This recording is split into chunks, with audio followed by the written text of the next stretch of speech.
본 방송에서 제공하는 부동산 정보는 투자 판단에 대한 조언입니다. 방송에서 제공하는 부동산 물건의 가치, 가격 상승 및 가격 하락에 대해서는 방송사에서 보장하지 않습니다.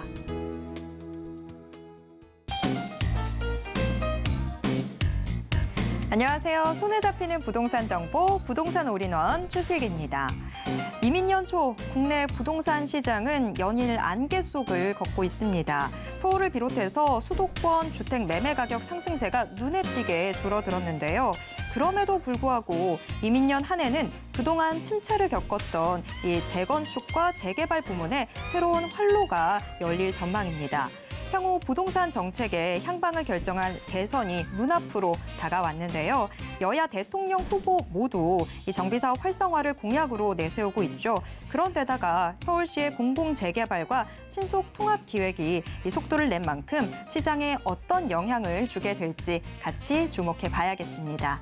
자, 오늘도 저희 부동산 올인원과 함께 하시면서 슬기로운 투자 계획 세워보시길 바라고요. 부동산에 관련된 궁금증은 전화 상담 가능한 02-3153-2668번 또 무료 문자 번호 013-3366-0110번으로 문의 주시길 바랍니다.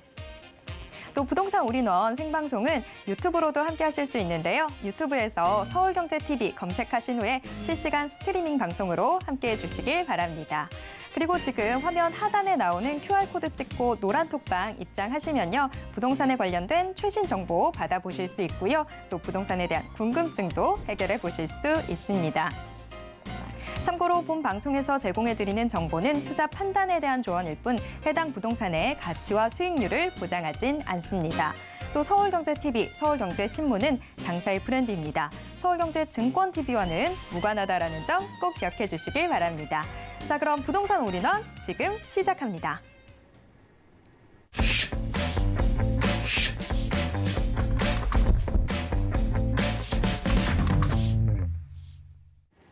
네, 부동산 올인원 첫 순서는 부동산계 유재성 대표님과 함께하도록 하겠습니다. 대표님 어서 오세요. 네, 반갑습니다. 네. 오프닝에서도 이야기했지만 부동산 시장 정말 연일 안개 속을 걷고 있습니다. 정말 걱정이 점점 더 커지는데요. 자, 유재성 대표님이 부동산 시장 조정기 투자 전략은 이라는 주제로 강의 준비해 주셨다고 합니다. 어떤 내용일지 지금부터 들어보겠습니다. 자, 지금 전체적으로 봤을 때 그렇죠. 이제 조정 국면에 들어온 어떤 시그널들이 지금 좀 뚜렷하게 좀 나타나고 있습니다. 지금 전국적으로 보자라면 약 한 79.9% 그러니까 거의 80% 가까이 그러니까 10채가 거래가 됐다 그러면 한 8채 정도는 지금 하락 쪽 그러니까 하락이라는 게 추세적인 이런 것들도 있겠지만 전반적으로 봤을 때 전 고점 대비해서 그렇죠. 이제 더 낮게 이제 거래된 건수가 그렇다라는 게 되겠고 지금 그 지방 쪽만 그런 게 아니라 지금 수도권 쪽 같은 경우에도 거의 한 60% 이상 지금 그렇죠. 오히려 하락 거래 건수가 좀 이제 많은 게 나타나고 있고 딱 좀 쪼개보자라면 경기권 같은 경우에도 그렇죠. 거의 한 72% 정도 그러니까 100건 거래되면 한 72건 정도는 전 고점보다 아래라는 게 되겠고요. 자, 그다음에 지금 인천 같은 경우도 한 62%까지 지금 거의 나오고 있고요. 자, 그리고 지금 서울 같은 경우만 하더라도 약 한 54% 정도가 그렇죠. 그러면 거의 한 절반 정도가 물론 또 거꾸로 또 따져보면 서울 같은 경우에는 아직까지도 한 절반 가까이 정도는 전 고점보다 좀 높은 것들이 있다. 그러니까 아직 반반 섞여 있는 거긴 하지만 계속 지금까지는 대세 상승장을 유지해 왔기 때문에 이런 어떤 수치들만 보더라도 지금이 조정기에 들어갔다. 여기에 대해서는 이렇게 이견이 없는 것 같습니다. 그렇다면 이런 조정기에 우린 또 어떤 투자 전략을 좀 세워야 될지 그 부분에 대해서 오늘 한번 살펴보겠습니다. 자, 일단 서울이나 경기, 인천 이렇게 수도권까지 지금 그렇죠. 보합이나 하락 쪽 가다 보니까 이제 많은 분들이 좀 불안해. 특히나 이제 영끌이라고 해서 그렇죠. 우리가 영혼까지 끌어넘어서 이렇게 많은 또 과도한 또 대출을 내서 좀 투자하셨던 분들 같은 경우에는 좀 잠 못 이루는 그런 밤을 이제 보내고 계실 것 같은데 어쨌든 지금이 뭐 조정 국면이라는 건 뭐 뚜렷하다 이렇게 말씀을 드릴 수가 있겠고요. 자, 지금까지 이제 부동산 이제 대세 상승장, 대세 상승기. 자, 이럴 때는 내가 눈을 감고 어디다가 쿡 이렇게 투자를 해놔도 대부분 다 올라갔기 때문에 물론 그 안에서 좀 적게 올라가고 많이 올라가고 이런 차이는 있었지만 어쨌든 그래도 계속 상승을 했었기 때문에 굳이나 그렇죠. 옥석을 가릴 필요가 별로 없었어요. 어느 게 옥인지 어느 게 돌인지 뭐 굳이나 가리지 않아도 어느 정도는 투자 성과를 냈었기 때문에 자 그렇지만 조정기가 되면은요. 오히려 떨어지는 곳들은 많이 떨어집니다. 자, 그다음에 이런 조정기에도 강한 부동산들이 있어요. 자, 이런 조정기에 남들은 떨어지는데 더 올라가는 부동산이 있어요. 자, 그러면 어디는 올라가는데 나는 떨어졌다. 자, 그러면 내가 조금 올라가고 들을러 이럴 때보다 좀 더 속상한 거거든요. 그래서 지금 이런 조정기에는 옥석을 가리는 이런 투자가 굉장히 좀 중요해졌다. 자, 그런데 이런 조정기에서 우리가 좀 주의해서 하나 보아야 될 게 있는데 지금 상황이요. 뭐 거의 거래절벽 상황이다 이렇게 보시면 될 것 같아요. 자, 서울 일단 뭐 기준에서 말씀드리면 서울에서 보통 그래도 한 달에 아파트 거래량이 약 한 10,000건 정도는 돼야 되거든요. 뭐 많을 때는 그래도 한 12,000건에서 약 한 14,000건 정도 이렇게 거래가 돼야 되는데 뭐 작년 지금 뭐 12월도 그렇고 지금 1월도 그렇고 거의 뭐 1,000건 이하에서 지금 거래가 되다 보니까 자, 10,000건 거래되던 게 1,000건 그러니까 거의 90%를 급감한 거예요. 자, 그러니까 어떻게 보면 지금 한 달 사이에 이 서울의 수많은 아파트 단지 안에서 한 채도 거래가 안 된 단지들도 꽤 있을 거란 얘기죠. 자, 그러면 이 안에서 일시적인 상승하고 일시적인 하락이 나타날 수가 있습니다. 자, 예를 들어서 그 아파트 단지에서 조금 그렇죠. 아래쪽 층 쓰면서 같은 동 안에서도 다 다르거든요. 조금 선호하지 않는 동이 있어요. 그러면 선호하지 않는 동에 선호하지 않는 층이 거래가 됐어요. 그러면 수치적으로 봤을 땐 한 건이 거래가 됐기 때문에 만약에 뭐 일반적인 층이나 이런 거 같은 경우에는 한 10억 정도 거래가 됐는데 이게 한 9억 정도 거래가 됐다. 그러면 갑자기 이 한 건 때문에 1억이 떨어졌네. 이렇게 이제 볼 수가 있는 거고요.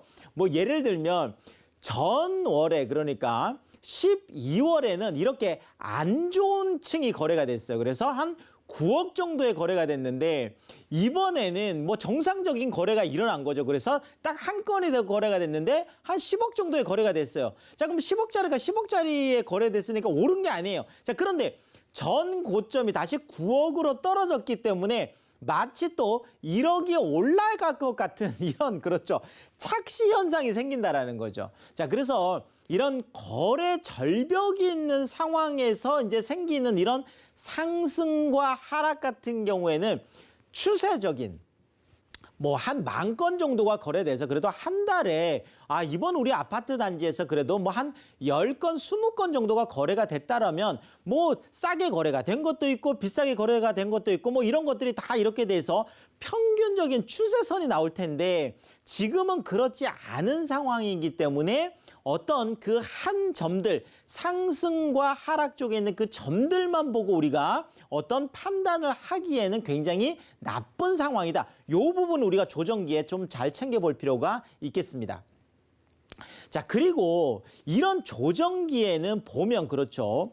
좀 떨어지는 게 아무래도 지방 쪽이 좀 더 많이 떨어져요. 지방 쪽이 좀 이렇게 좀 체력이 조금 더 그나마 좀 약하다라고 할까요? 뭐 인프라 같은 부분도 있겠죠. 자, 그러니까 이런 조정기에 좀 뚜렷하게 나타나는 어떤 투자의 패턴을 보자라면 많은 분들이 지방보다는 좀 수도권 쪽을 좀 원하시는 것 같아요. 아무래도 이제 똘똘한 한 채라는 그렇죠. 뭐 수도권 쪽에 또 그나마 좀 똘똘한 한 채들이 좀 많이 있기 때문에 자, 그리고 수도권 안에서도 보면 경기나 인천보다는 아무래도 좀 서울 쪽을 많이 선호하는 이런 투자 패턴을 보이고 있습니다. 자, 이런 것들이 뭐 대세 상승장에서는 잘 나타나지 않지만 조정기에는 아무래도 그렇죠. 지방보다는 수도권 안에서도 경기와 인천보다는 좀 서울 쪽으로 많은 투자들을 하는 경향들이 있다라는 요 부분 좀 체크를 해드리면서 자 그러면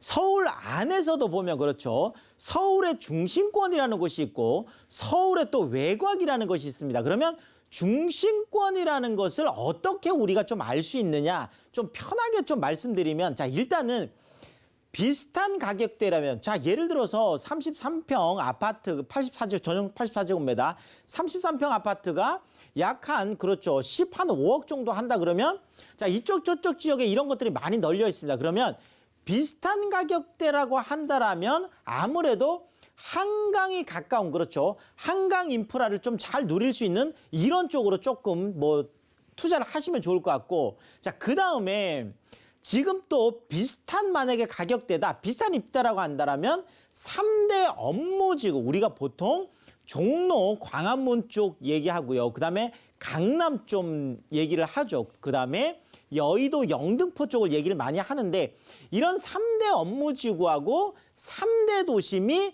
겹쳐져 있습니다. 그래서 우리가 뭐 강남 쪽, 그다음에 여의도 영등포 쪽, 그다음에 종로 광화문 쪽 이런 쪽으로 좀 입지를 선정을 하면 좋겠습니다. 자, 그리고 이런 조정기에는 너무 무리하게 대출을 받는 것. 자, 지금 뭐 그렇죠. 또 많은 또 급락을 하고 있고 지금 같은 경우에는 금리 자체도 좀 많이 올라 있기 때문에 지금 과도한 레버리지를 활용해서 한다라는 건 조금 부담이 있어요. 자, 그러면 내가 현금이 한 2억 정도 있다. 그렇다면 과거에는 약 한 뭐 5억, 6억까지도 만약에 매입을 했다라면 지금 같은 경우는 오히려 3억대, 4억대 정도 이렇게 대출을 좀 적게 받는 쪽으로 소액 투자를 하는 걸 제가 좀 추천을 드리겠고요. 자, 또 하나는 지금 같은 경우에 소액으로 투자를 하면서도 대출 레버리지를 많이 활용하지 못하다 보니까 갭 투자를 많이 활용을 하시는데 전세를 안고 투자라는 거죠. 자, 그런데 이 갭 투자를 할 때도 당연히 시세 차익을 봐야 되겠지만 또 하나는 그것이 나중에 월세를 받을 수 있는지 이 부분까지 좀 체크를 해봐야 되겠습니다. 자, 그리고 마지막으로요. 자, 우리가 매수 타이밍을 맞추는 건 굉장히 어려워요. 자, 그렇지만 자, 매도 타이밍 같은 경우에는 내가 결정을 할 수 있습니다. 특히나 매도 타이밍 같은 경우에는 절세 전략까지 들어가기 때문에 내가 매수 타이밍을 무슨 쪽집게처럼 맞추려고 하는 것보다는 오히려 매도 타이밍 쪽에 좀 더 관심을 갖는 이런 투자 전략들이 성공적이다. 이렇게 정리를 드리겠습니다. 자, 이슈 진단 먼저 함께 하셨고요. 유재성 대표님과 함께 할 수 있는 무료 세미나 자리 준비되어 있습니다. 매주 화요일 무료 세미나와 또 1:1 상담 진행되니까요. 참여 원하시는 분들 02-3153-2668번으로 문의 주시길 바랍니다. 자, 그럼 바로 이어서 부동산 정보 체크도 확인해 보도록 하겠습니다. 첫 번째 정보 체크부터 만나보겠습니다. 첫 번째로 확인해 볼 지역 서울시 송파구 방이동으로 가보겠습니다. 2호선 잠실역 역세권에 위치한 상가 만나볼 텐데요. 4억 3천만 원에서 6억 1천만 원으로 현재 시세 예상되고 있습니다. 자, 송파구 방이동 자세한 소개 들어보겠습니다. 자, 일단 뭐 잠실 그러면 우리가 뭐 지금도 그렇죠. 뭐 어마어마하게 많이 활성화돼 있는 곳입니다. 그런데 이 잠실이 시간이 지나면 지날수록 또 계속 더 좋아지는 일들만 있기 때문에 우리가 좀 잠실 쪽을 좀 집중해 볼 수가 있겠는데요. 자, 일단은 뭐 한강 가까이 있습니다. 자, 거기다가 뭐 대한민국에서 가장 높은 빌딩이죠. 123층에 555m 어마어마한 그렇죠. 롯데 월드 타워를 중심한 또 이쪽에 많은 그렇죠. 뭐 상권이라든지 이런 인프라가 잘 갖춰져 있고 뭐 올림픽 공원이라든지 또 뭐 한강 공원이라든지 그렇죠. 공원들도 너무나 잘 되어 있어서 좋고 또 여기에다가 지금 뭐 잠실 그 종합운동장 쪽에 그렇죠. 스포츠 마이산업단지라고 해서 엄청난 또 개발 호재들이 쏟아지고 있습니다. 자, 계속 좋아질 수밖에 없는 곳들이고요. 자, 여기에다 주공 뭐 잠실주공 5단지라든지 우성이라든지 장미, 진주, 미성, 크로바 자 이런 어떤 재건축까지 계속 지금 진행이 되고 있는데 현재도 지금 잠실 쪽 같은 경우에는 뭐 새 아파트만 해도 거의 한 2만 약 한 5천 세대, 7천 세대 가깝죠. 근데 여기에 재건축을 통해서 거의 2만 세대 가까운 그러니까 이 주변으로 거의 한 5만 세대 가까이 되겠죠. 이런 정말 어마어마한 또 뭐 주거지가 생긴다 이렇게 보시면 될 것 같습니다. 자, 잠실종합운동장 쪽에 마이산업 부지 뭐 거의 한 10만 평 정도 되죠. 35만 제곱미터 되니까. 그러면서 사업비도 정말 국내 민자 건설 중에서 가장 최대인 거의 2조 한 1,000억 정도 되는 어마어마한 사업이 진행되고 있습니다. 자, 지도를 보시면 조금 더 이해가 빠르실 것 같아요. 자, 잠실 한강공원 이렇게 가깝죠. 여기 올림픽공원 이렇게 잘 되어 있습니다. 자, 지금 삼성역 쪽에서 현대글로벌 빈센터 뿐만 아니라 코엑스 바로 앞에 있죠. 자, 그러면서 종합운동장 쪽에 잠실 스포츠 마을산업단지까지 있어서 이걸 보고 우리가 국제교류 복합지구다 이렇게 얘기하는데 이 어마어마한 사업이 지금 착착착착 진행이 되고 있고 지금 아까 말씀드렸던 롯데월드타워가 있는 롯데 업무타운이 있는 그렇죠. 국내 최대 빌딩이 있는 바로 이 잠실역 여기 자 그다음에 몽촌토성역 8호선이죠. 자 한성백제 9호선이죠. 자 그러다 보니까 지금 아직까지는 완전히 개발이 되지 않고 조금 남아있는 요 지역이 우리가 앞으로 좀 계속 주목해 봐야 될 것 같은데 제가 조금 확대를 해봤어요. 그래서 여기가 지금 잠실역이고 이쪽이 지금 롯데 업무타운으로 해서 상업용 부동산들이 많이 들어가 있는 지역이죠. 자, 그런데 바로 이 송파구 방이동이라고 하는 우리가 이제 먹자골목으로 알고 있는 바로 그 지역이죠. 여기 상업지역이 지금 요 정도 굉장히 희소성이 높습니다. 이 주변으로 약 한 거의 5만 세대 정도의 어마어마한 그런 아파트들이 또 들어서는 바로 그 가장 중심 안에 있는 요 지역들에 있는 그런 근린 상가다. 이렇게 말씀을 드리겠습니다. 조금 정리를 해드리면은요. 자, 잠실 업무단지, 아파트 대단지, 오피스텔 둘러싸인 상업지가 되겠고 꼬마 근린 상가로 점포나 사무실로 이용이 가능하고 그러면서 주택수 증가 없이 비주택으로 소액 투자할 수 있는데 금액까지 알려드리면은요. 자, 4억 3천에서 약 한 6억 청 정도 되는데 지금 이쪽에 보증금 한 2천, 3천 정도 생각하고 대출 한 2억에서 3억 정도 생각한다라면 실제로 약 한 1억 5천에서 한 2억이라는 그러니까 2억 내외를 가지고 잠실에 있는 그런 꼬마 근린 상가에 투자할 수 있는 좋은 기회다. 이렇게 정리를 드리겠습니다. 네, 좋은 상권 품고 있는 송파구 방이동 소개 잘 받았습니다. 자, 이어서 두 번째 정보 체크로 넘어가 보도록 하겠습니다. 자, 두 번째로 살펴볼 지역, 이번에는 서울시 영등포구 영등포동으로 가보겠습니다. 5호선 영등포시장역 인근에 위치한 1.5룸 구조 오피스텔 만나볼 텐데요. 시세는 2억 9,500만 원에서 3억 1,500만 원 선으로 예상되고 있습니다. 네, 영등포구 영등포동도 자세한 소개 들어보도록 하겠습니다. 자, 일단 뭐 영등포 같으면 뭐 서울의 3대 도심 그렇죠. 뭐 현재 가치도 높지만 앞으로 미래 가치도 어마어마하게 높은 그런 곳이 되겠습니다. 자, 영등포 시장역하고 영등포역하고 여의도역, 영등포 안에서 가장 핵심적인 그런 역세권들인데 이 핵심적인 역세권을 다 누릴 수 있는 이런 트리플 역세권이라는 것도 우리가 좀 집중해서 봐야 될 것 같고요. 자, 그러면서 우리가 영등포에 투자하면서 어디가 가장 좋으냐 그러면 당연히 그렇죠. 여의도 업무지구하고 가장 가까운 곳이 어디냐 여기를 보고 투자를 하면 될 것 같습니다. 자, 지도를 보면서 제가 좀 말씀을 드리면은요. 자, 일단 영등포 시장역 같은 경우에는 자, 영등포 유타운이라고 해서 영등포에서 가장 그렇죠. 새 아파트, 고가 아파트들이 가장 많이 모여 있는 그런 지역이고 지금도 재개발 압력들이 아주 높아서 계속 그렇죠. 뭐 좋아지고 있는 그런 지역이죠. 자, 그리고 영등포역 맞습니다. 영등포의 가장 또 핵심 지역 중에 하나죠.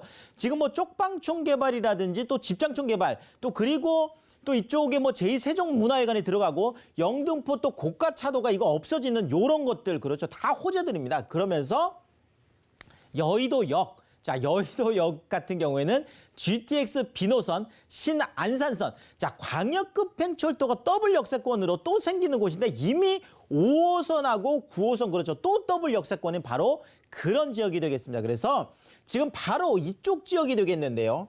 자, 여의도에서 가장 가까우면서 영등포 시장역과 영등포역과 여의도역을 함께 이용할 수 있는 그런 영등포 안에서도 가장 핵심적인 그런 입지다. 이렇게 말씀을 드리겠습니다. 자, 정리를 좀 드리면은요.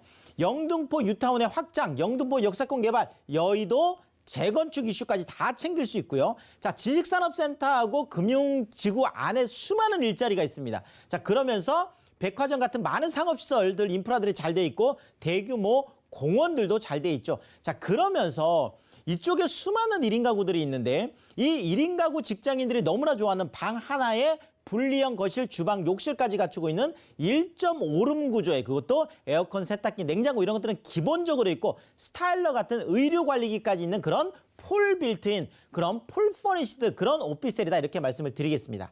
자, 가격이 중요하죠. 지금 영등포도 투룸 기준 했을 때 뭐 4억, 6억, 많게 10억까지 지금 올라가 있는데 여기는 아직 가격 경쟁력이 있죠. 2억 9,500에서 3억 1,500 정도 되는데 전세가 2억 8천에서 9천까지 높게 기대할 수도 보니까 여의도 이렇게 가까운 지역의 트리플 역세권에 1,500에서 2,500만 원이라는 소액으로 투자가 가능하다 이렇게 정리를 드리겠습니다. 네, 영등포 정말 이 서울 서남부권의 핵심으로 정말 쑥쑥 성장하고 있는 것 같은데요. 자, 대표님 혹시 이 영등포구 영등포동 투자할 때 유의점은 없을까요? 자, 늘 말씀드리지만 부동산은 현장에 답이 있다라고 하잖아요. 그래서 뭐 이렇게 방송으로 이야기를 듣는 것도 좋겠지만 현장에 직접 가서 내 발로 보면서 이렇게 임장을 해보는 거 꼭 추천을 드리겠습니다. 네, 내 발로 꼭 확인해 보기 저도 같이 말씀드리겠습니다. 자, 이렇게 우리 유재성 대표님 꼼꼼하게 분석해 주셨는데요. 유재성 대표님이 시장 분석 끝났다면 지금부터 보석 찾기를 주제로 매주 화요일 오후 2시부터 무료 세미나와 상담 진행해 주고 계십니다. 상담이 필요하신 분들 023153-2668번으로 문의 주시길 바랍니다. 자, 오늘 부동산 정보체크 함께해 주신 유재성 대표님과는 여기에서 인사 나누도록 하겠습니다. 대표님 오늘 말씀 고맙습니다. 고맙습니다. 네, 방금 확인해 보신 부동산 정보 체크는 네이버 TV의 센TV 부동산 사람들을 통해서 다시 보실 수 있고요. 저희가 지금 화면으로 한 번 더 정리해 드리겠습니다.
네, 부동산 시장에 대해서 올바르게 이해하려면 정확하고 빠른 정보는 필수겠죠. 오늘도 부동산 올인원과 함께 부동산 시장 최신 정보 모두 가져가시길 바랍니다.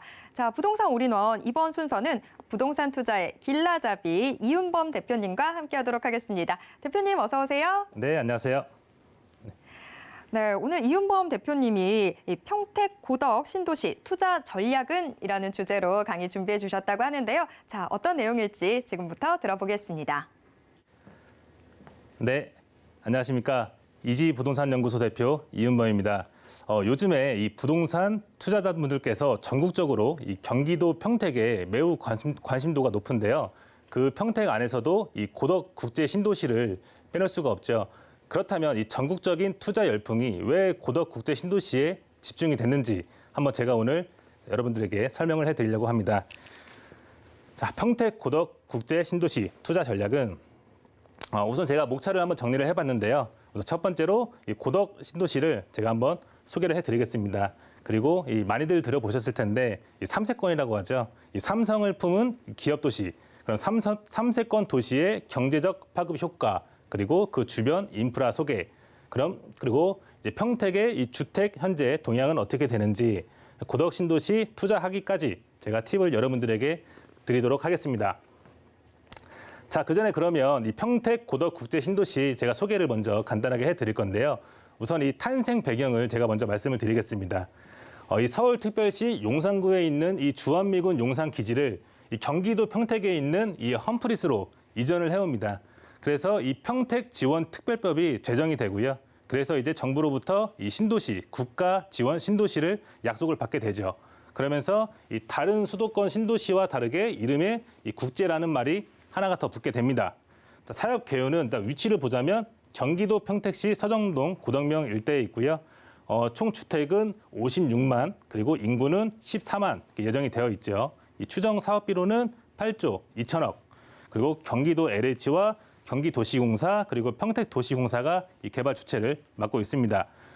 일단 사업 기간은 2008년부터 2020년이라고 지금 나와 있는데 개발이 조금 이렇게 연장이 되면서 현재 진행형인 이 도시라고 보시면 될 것 같습니다. 이 고덕 국제 신도시의 이 토지 이용 계획을 보면 총 주택이 29%, 그리고 상업 업무 시설이 4.2%인데 이 부분을 우리가 주목을 해볼 필요가 있습니다. 다른 신도시에 비해서 이 상업 시설 그 용지가 비교적 적죠. 그리고 도로 4.2%, 공원 녹지 25.6%, 그리고 기타 23%로 해서 이렇게 신도시가 지금 개발이 진행 중에 있고요. 자, 그러면 이제 평택 고덕은 어디에 위치해 있냐? 제가 지도를 한번 보면 서울이 있죠. 서울이 있고 성남, 수원, 용인, 그리고 동탄, 그리고 여기 경기도 남부에 경기도 평택이 위치해 있습니다. 평택 중에서 제가 이렇게 노란 곳으로 표기한 곳이 이 고덕 국제 신도시고요. 일단 지도를 보시면 아시겠지만 평택 시흥 고속도로, 이 서해안 고속도로, 그리고 평택 제천 고속도로, 이 경부 고속도로, 고속도로가 4개가 관통을 하면서 지나고 있고요. 이 철도 노선 경부선과 이 국도 1번 라인이 지나가고 있죠. 이렇게 전국적으로 교통이 매우 발달된 도시라고 보시면 될 것 같고요. 자, 이거는 작년 5월 제가 기사인데요. 제가 기사의 한 부분을 발췌를 해봤습니다. 이 삼성전자 평택 캠퍼스에서 이 K 반도체 벨트 전략 보고 대회가 열렸는데요. 최초의 비전 2030 발표 당시 수립한 이 133조 원의 투자 계획에서 무려 38조 원을 추가로 더 투자를 결정하게 됩니다. 그래서 토탈 23년까지 총 171조 원이라는 정말 어마어마한 이 투자를 삼성전자에서 계획하게 되죠. 자, 그러면 그 삼세권 좋다는 건 알겠다. 근데 그러면 어느 도시와 제가 한번 비교를 해드릴 수 있냐 이렇게 표를 분석을 해봤는데요. 삼성하면 수원, 그리고 기흥, 그리고 동탄, 그리고 평택, 고덕 이렇게 한번 이 수도권 내에서 비교를 해볼 수 있는데 일단 최초에 이 수원 캠퍼스를 보면 면적은 약 48만 평, 그리고 근무 인원은 3만 4천 명, 그리고 기흥 캠퍼스 47만 평, 근무 인원은 약 3만 명, 그리고 비교적 최근 이제 개발이 완성된 이 화성을 보면 면적은 48만 평, 근무 인원은 약 3만 4천 명이 근무를 한다고 저희가 볼 수 있습니다. 자, 이제 대망의 평택 고덕 캠퍼스를 보면 무려 이 면적이 120만 평입니다. 그러면 이 수원과 기흥, 이 화성 3개 사업장을 합친 크기와 거의 맞먹는 면적이라고 보시면 되고 이 근무 인원은 2개의 사업장을 합친 것처럼 이 7만 명이 근무를 할 예정이라고 나와 있는데 최근에 이 컨트롤 타워 53층 규모로 건립이 확정이 됐습니다. 그러니까 이게 시사하는 바가 큰데 이게 무슨 의미로 저희가 해석을 할 수 있냐면 이 삼성전자 반도체에 관련된 핵심 인물들이 이 평택으로 전입을 해온다는 얘기죠. 무려 53층 건물로, 그리고 추가적으로 이 7기, 8기의 반도체 생산 라인이 추가로 증설될 수 있다는 그런 희망적인 뉴스가 많이 나오고 있습니다. 자, 그럼 삼성이 이렇게 정말 대단한 기업인 건 알겠다. 근데 그러면 이 삼성이 이 평택 경제 발전에 미치는 영향이 어떤 게 있나 한번 알아볼 텐데요. 이건 뭐 당연한 얘기인데 고용 창출이 있겠죠. 지금 팹 6기, 그러니까 반도체 생산 라인이 현재 6기까지는 확정이 돼서 지금 약 21만 명 고용 창출 효과를 저희가 지금 기대를 해볼 수가 있고요. 말씀드렸던 이 삼성전자 53층 컨트롤 타워 반도체 관련 핵심 인원들이 지금 이 평택 고덕에 대규모 투입이 예정이 되어 있죠. 그러면 평택 인구 상승률을 우리가 한번 볼 수가 있는데요. 2010년도에 38만이라는 지금 인구가 이렇게 책정이 됐죠. 근데 10년 뒤를 보겠습니다. 22년도에 무려 53만. 지금 이렇게 매월 2,000명씩 이 평택시 인구가 증가를 하고 있고요. 현재 이제 21년 그리고 22년에 이제 60만에 가까운 인구 증가율을 보일 수 있을 것 같고요. 우리가 경기도 이 수도권 하면 이 100만 도시가 떠오르는 곳이 있죠. 수원과 용인 그리고 화성이 지금 80만 정도 넘어가는 걸로 알고 있는데 이 평택시도 2030 계획에서 이 100만 도시로 거듭나기 위한 그런 전략을 세우고 있다고 합니다. 자, 이것도 그러면 이렇게 되면 인구가 차면 물론 상권이 매우 활성화가 되겠죠. 이 평택 고덕은 이 자급자족의 도시의 기능을 한다고 보시면 됩니다. 그러니까 이게 무슨 말이냐면 내가 평택에서 일을 하고 돈을 받아서 내 모든 생활을 평택 안에서 해결이 가능하다. 이렇게 보시면 되고요. 물론 그렇게 보면 우리 아이들 양질의 학원가 형성에도 도움이 되겠죠. 사실 이 평택에는 그렇다 할 만한 학원가가 많지 않았습니다. 그렇기 때문에 이 고덕의 양질의 학원가가 조성될 그 분위기가 너무 좋죠. 자, 그다음엔 또 당연한 얘기지만 소비 활동이 매우 증가한다. 이렇게 보시면 될 것 같습니다. 자, 그럼 여기서 이제 그래, 그럼 삼성이 다냐? 평택은 삼성밖에 없냐? 뭐 이렇게 말씀하시는 분이 계실 것 같은데 아닙니다. 바로 이 국제학교가 들어오죠. 평택 고덕에도 국제학교가 들어온다. 언제? 23년 착공 예정, 25년 완공 예정, 26년을 개교를 목표로 현재 이 평택시에서 국제학교 유치를 위한 예비 사업자 공모를 실시하고 있습니다. 국제학교란 정의를 내리자면 보통 우리가 흔히 알고 계시는 외국인 학교랑은 다른 개념이죠. 내국인도 학교를 다닐 수가 있고 다양한 국적의 학생들과 교사들이 모여 있는 국제적인 교육기관이다. 이렇게 생각을 하시면 되겠습니다. 일전에 그 유명 연예인들이나 그 재벌가 그 자식분들도 많이 이제 국제학교로 보내기 위해서 많이 이슈가 됐죠. 근데 그 이유가 뭐냐면 내가 멀리 그 우리 아들, 딸을 외국으로 유학을 안 보내도 그거와 똑같은 커리큘럼으로 교육을 받을 수 있다. 어디에서? 내국에서. 그러니까 가까운 인천, 송도, 그리고 제주, 그리고 현재 대구가 이렇게 국내에서 인가받은 국제학교로 지금 되어 있는데 이 평택 고덕에도 이 국제학교가 들어온다. 이렇게 보시면 되겠습니다. 가장 가까운 2기 신도시 중에 송도 국제학교에 있는 이 체드윅 학교와 제가 한번 비교를 해봤는데요. 이 송도 국제학교 체드윅 설립일은 2010년 9월 7일에 개교를 했죠. 고덕은 26년 개교 예정이고요. 우리가 16년이라는 이 갭의 차이가 나는데 조금 더 최신식의 이 건물이 들어온다고 보시면 되겠고요. 정규 과정은 아직 확정된 건 없는데요. 유치를 해보자면 유치부 2년, 초등학교 5년, 중학교 3년, 고등학교 4년, 총 14년의 과정으로 이루어지지 않을까 싶습니다. 자, 설립 자금은 이 송도 국제학교 체드윅은 약 1,500원, 고덕은 약 2천억 원의 예산이 잡혀 있고요. 총 부지 면적을 살펴보면 송도의 체드윅은 약 2만 평, 하지만 고덕 국제학교는 약 3만 평으로 규모가 잡혀 있습니다. 이것만 봐도 어느 정도 규모로 설립이 될지 참 기대가 되죠. 자, 그러면 이제 고덕은 그래 이제 일자리도 있고 그럼 교육도 좋다. 그게 다냐? 또 여기서 끝이 아닙니다. 이 바로 고덕 한박산 중앙공원 및 이 문화시설이 들어오고요. 여기 보시면 저희가 한박산 중앙공원이라는 이 거대한 공원이 지금 설립 중에 있는데요.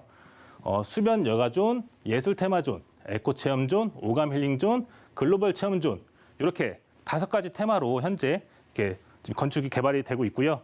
공원 면적은 약 20만 평, 축구장 크기로 약 80개 이상의 크기다. 엄청 이 경기도 내에서도 대형 공원이 탄생을 한다. 이렇게 보시면 될 것 같습니다. 끝이 아닙니다. 그리고 중앙공원 앞에는 뭐가 있냐? 자, 평화예술의 전당. 약 6,000평 규모의 예산은 1,130억 원 규모로 잡혀 있죠. 이거는 좌석이 최대 1,700석 이상 되는 좌석으로 설립이 되고요.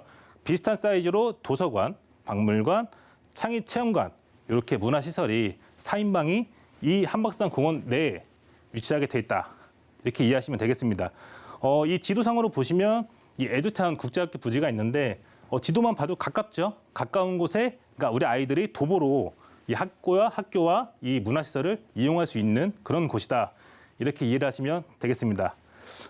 그러면 현재 이 고덕 신도시의 이 주택 시장은 어떠한가? 제가 한번 이거에 대해서 얘기를 해볼 건데요. 매우 중요한 포인트입니다. 이번에 최초로 사전 민간 그리고 이 청약이 있었는데요. 12월 달 지난달이죠. 지난달에 이 평택 고덕 호반 서밋 3차가 무려 최고 경쟁률 295대 1이라는 엄청난 경쟁률의 기염을 토해냈죠.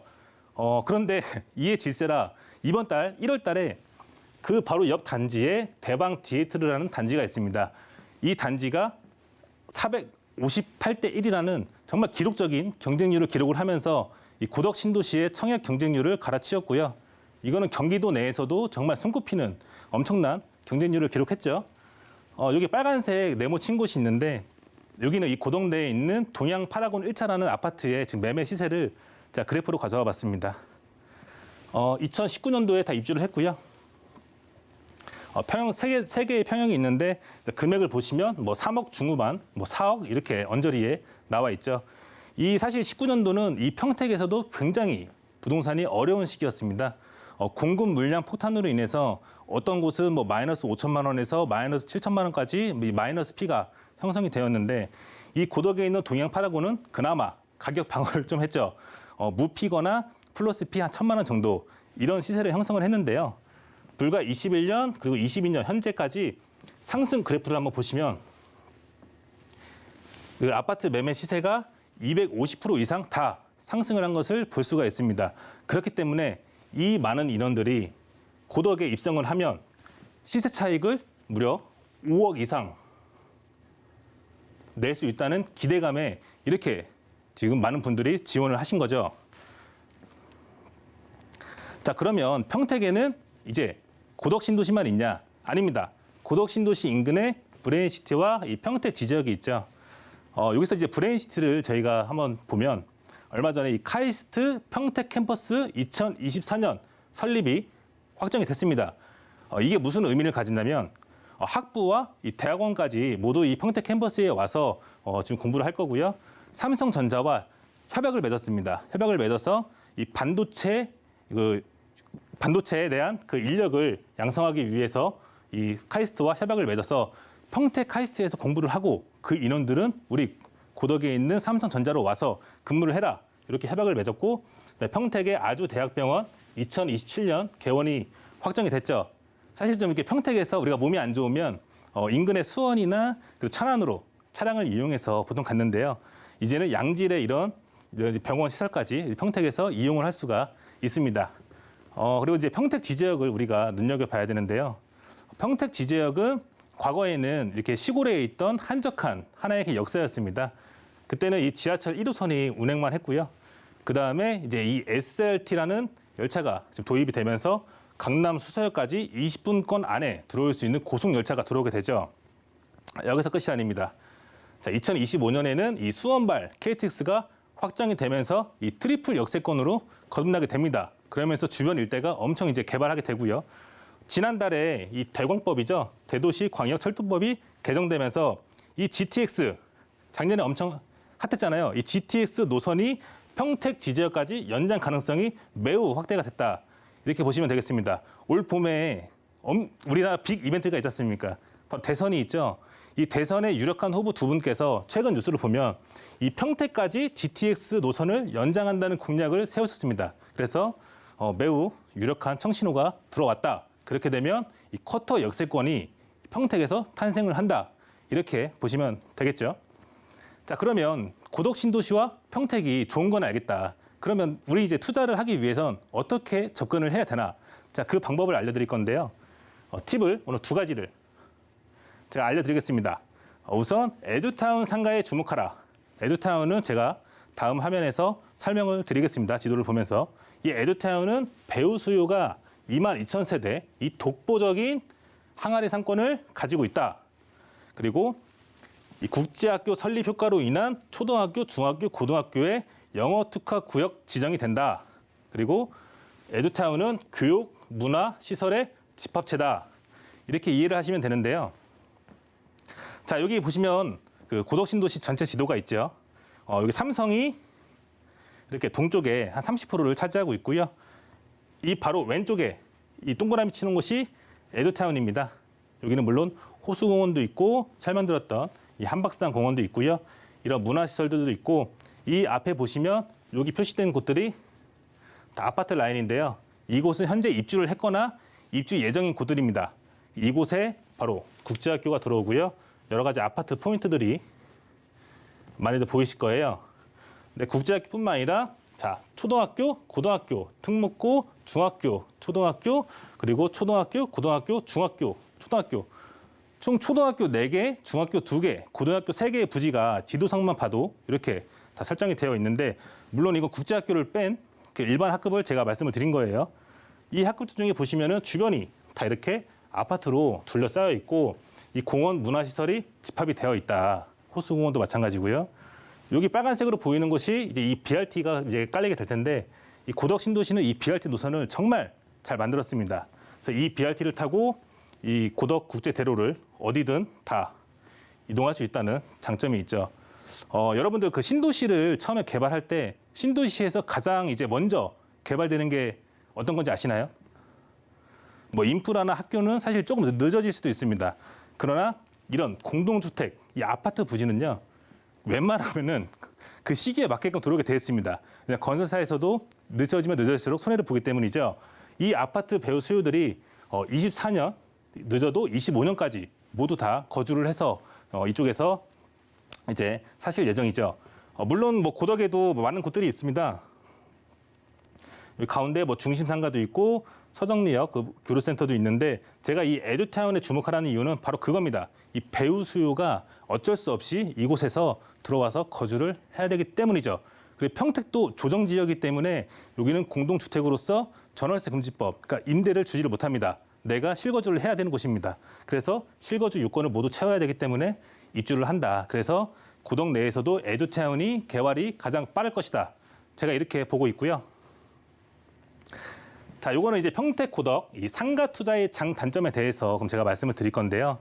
물론 뭐 장점이 있으면 단점도 있겠죠. 뭐 장점은 뭐 월급 확보, 투자 대비 높은 수익률.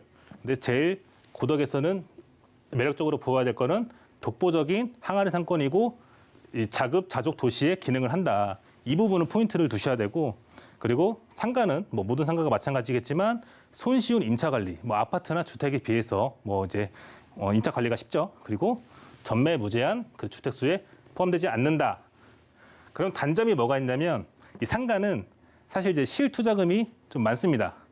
이 분양가 자체가 워낙 이제 고분양가이기 때문에 최소 내가 들어가는 비용이 이제 억 단위 이상으로 생각을 하시면 될 것 같고요. 시세 차익 상품보다는 이 수익성 상품이라고 보셔야 됩니다.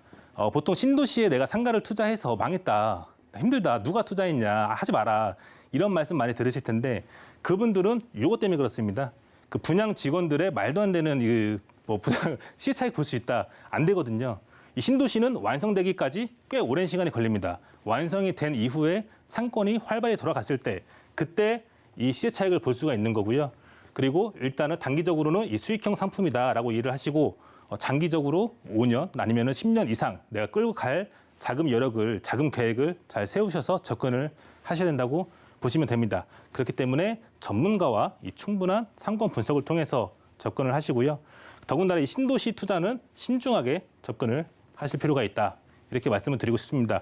왜냐하면 일반 구도심은 이미 다 정해져 있습니다. 우리가 눈에 보여서 잘 되는 상권이 있고 안 되는 상권이 있죠. 이건 누구나 보는 눈은 똑같습니다. 그렇기 때문에 잘 되는 상권은 비싸죠.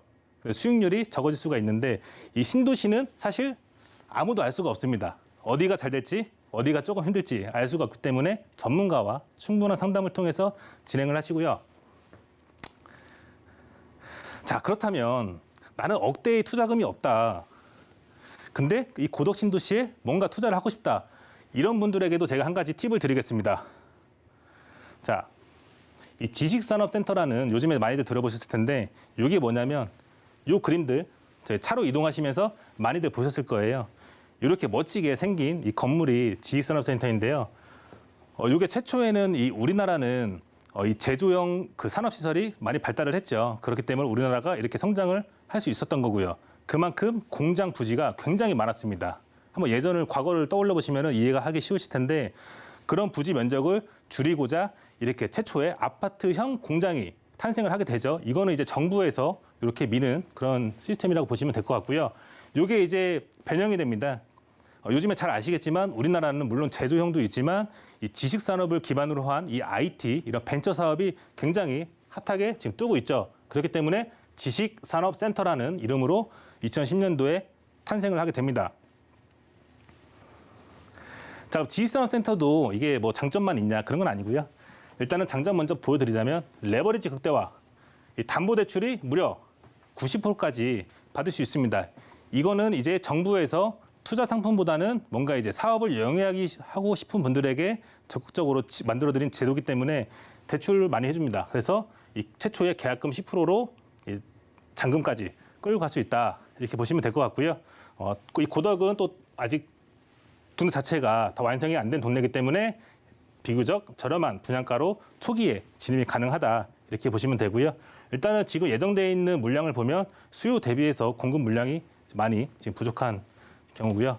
단점은 제가 말씀드린 것처럼 이건 장점이자 단점이 될 수 있는데요. 이 도시 개발 완성까지 시간이 필요하다. 그리고 입주할 수 있는 업종이 제한이 있다. 뭐 제조업이나 이제 지식 기반 한 사업으로 들어올 수 있고요. 투자할 때 사업자 등록증이 발급이 필수다. 그리고 입지별 정확한 수요 예측이 필요하기 때문에 반드시 전문가와 충분한 상담을 통해서 진행을 하시길 바랍니다. 여기까지 오늘 그 고덕 신도시에 대해서 제가 말씀을 드렸는데요. 시간 관계상 제가 말씀을 못 드린 부분이 좀 상당히 많아요. 그래서 아쉬운데 제가 초반에 말씀드린 것처럼 이 평택 고덕은 이 전국에서도 이렇게 접근하기가 굉장히 용이합니다. 뭐 교통 발전도 잘 돼 있고 날 좋은 날 한번 이렇게 나들이 임장을 오셔서 이 반도체 산업은 어떻게 돌아가고 있는지, 고덕 신도시 개발은 어디까지 됐는지 한번 오셔서 보시면 좋을 것 같고요. 저는 이제 고덕에서 상주를 하고 있으니까 오셔서 더 뭐 궁금하신 사항이나 문의 사항이 있으시면 뭐 연락 주시면은 그때 무상으로 여러분들에게 상담 및 제가 투어를 해드리겠습니다. 네, 평택 고덕 전문가의 아주 상세한 설명 잘 들었습니다. 자, 이윤범 대표님과는 여기에서 인사 나누도록 하겠습니다. 대표님 오늘 말씀 고맙습니다. 네, 고맙습니다. 네, 이윤범 대표님이 1대1 무료 상담 준비해 주셨다고 하는데요. 이 자세한 내용은 저희가 화면으로 정리해 드리도록 하겠습니다.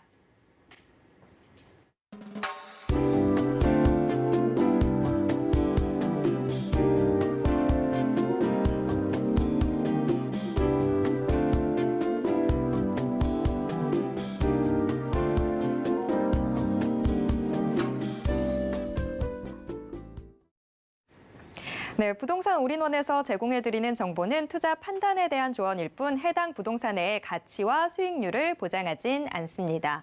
또 서울경제TV, 서울경제신문은 당사의 브랜드입니다. 서울경제증권TV와는 무관하다라는 점 꼭 기억해 주시길 바랍니다.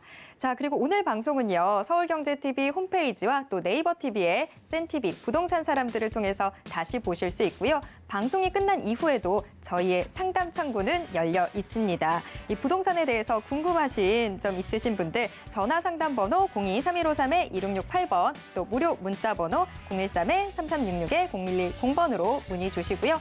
노란 톡방으로도 함께 하실 수 있습니다. 하단 QR코드 찍고 지금 바로 노란 톡방 입장하셔서 부동산에 대한 궁금증 모두 해결해 보시길 바랍니다. 자, 오늘 저희가 준비한 내용은 여기까지입니다. 시청해주신 여러분 고맙습니다.